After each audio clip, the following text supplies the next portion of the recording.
Hi friends, I'm here in Open Source Summit Europe and I'm supporting Yunin and his company Deep Computing. Please introduce yourself. Hi, I'm Liang. I'm from Deep Computing. We are making the world's first AI PC with our RISC-V SoC. It's a very powerful RISC-V coming and can run large language model with 7B and 14B models. I'm giving a talk on tomorrow, so come and join me and listen to my talk about RISC-V. How do we do AI in the futures? Thank you.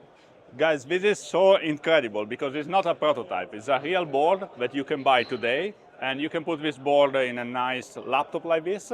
As you can see, it looks fantastic. Yeah, this is 13-inch, and this is a 14-inch as well. So it's just this one is just like mock-up photos, but this is the 13-inch from mass productions.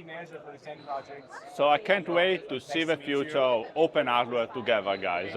How can people follow you? How can we keep in touch? Yes, I'm here to basically want more open source software guys know about RISC-V and contribute to the RISC-V ecosystem. Thank you, guys. I can't wait to create open hardware together. Thank you. Thank you. Thank you. Thank you.